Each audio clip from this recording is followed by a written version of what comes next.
लटेरी में भाजपा ने मनाया अटल बिहारी वाजपेयी जयंती पर सुशासन दिवस। लटेरी में भारतीय जनता पार्टी मंडल द्वारा सिरोंज लटेरी के विधायक उमाकांत शर्मा के निर्देश पर 68 मतदान केंद्रों पर भारत रत्न पूर्व प्रधानमंत्री अटल बिहारी वाजपेयी की जयंती सुशासन दिवस के रूप में मनाई गई। मंडल अध्यक्ष रामगुलाम राजौरिया ने कहा कि अटल जी आधुनिक भारत के निर्माता थे, जिनकी योजनाओं से देश आत्मनिर्भर हुआ। कार्यक्रम में सचिन शर्मा ने संचालन किया, महेंद्र सिंह राजपूत ने प्रस्तावना भाषण दिया और जीतू रघुवंशी ने आभार व्यक्त किया। कार्यकर्ताओं ने अटल जी के चित्र पर पुष्पांजलि अर्पित की। ये कार्यक्रम गुरुवार दोपहर 1 बजे आयोजित किया गया था। नटेरन के नगतरा तक भव्य कलश यात्रा, श्रीमद् भगवत कथा का शुभारंभ। नटेरन के ग्राम नगतरा स्थित जिंद बाबा साहब की टोरिया पर आयोजित श्रीमद् भगवत कथा के अवसर पर गुरुवार दोपहर 1 बजे भव्य कलश यात्रा निकाली गई। नटेरन से प्रारंभ होकर नगतरा तक पहुंची यात्रा में श्रद्धालु आस्था और भक्ति का संगम देखने को मिला। महिलाएं पारंपरिक परिधानों में कलश धारण कर भजन कीर्तन करती रहीं। नटेरन जनपद अध्यक्ष संगीता यशपाल रघुवंशी ने कथावाचक विष्णु प्रिया का स्वागत किया। यात्रा में आचार्य अभिषेक शर्मा भी उपस्थित रहे। यात्रा मार्ग में श्रद्धालुओं ने पुष्प वर्षा कर स्वागत किया। श्रीमद् भगवत कथा आज से सुबह होकर 1 जनवरी तक चलेगी। लटेरी के आनंदपुर में विराट हिंदू सम्मेलन एवं भंडारा संपन्न, हजारों की संख्या में शामिल हुए लोग। गुरुवार को सकल हिंदू समाज अनंतपुर के तत्वावधान में विराट हिंदू सम्मेलन एवं भंडारा भव्य रूप से संपन्न हुआ। सम्मेलन में हजारों हिंदू समाज जन शामिल हुए और सनातन सांस्कृतिक सामाजिक समरसता एवं राष्ट्रहित पर विचार रखे गए। कार्यक्रम का शुभारंभ भव्य कलश यात्रा से हुआ और भारत माता के चित्र पर माल्यार्पण किया गया। वक्ताओं ने हिंदू समाज को एकजुट होकर अपनी सांस्कृतिक पहचान की रक्षा के लिए संगठित प्रयास करने का आह्वान किया। छात्रों ने सोशल मीडिया के दुष्प्रभाव, नशा मुक्ति और जातिवाद के नुकसान पर प्रस्तुतियां दी। राष्ट्रीय स्वयंसेवक संघ के सौरभ सिंह ने स्वदेशी वस्तुओं के उपयोग पर जोर दिया। संत महेश्वर दास महाराज और अन्य संतों की उपस्थिति में कार्यक्रम का समापन राष्ट्रीय गान के साथ हुआ। ये आयोजन गुरुवार दोपहर 3 बजे आयोजित किया गया था।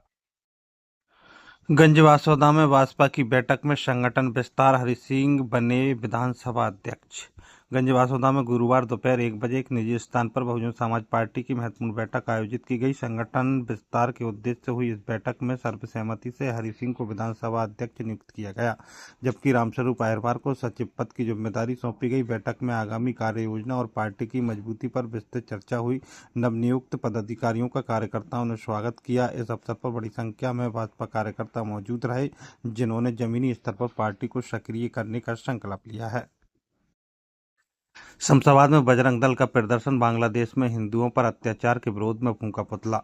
बांग्लादेश में हिंदुओं पर हो रहे अत्याचार के खिलाफ गुरुवार दोपहर करीब 3 बजे शमशाबाद के बजरंग दल के कार्यकर्ताओं ने प्रदर्शन किया। कार्यकर्ता नगर के पुराने बस स्टैंड पर एकत्रित हुए और बांग्लादेश सरकार के खिलाफ जमकर नारेबाजी की। आक्रोश व्यक्त करते हुए कार्यकर्ताओं ने बांग्लादेश का पुतला दहन किया।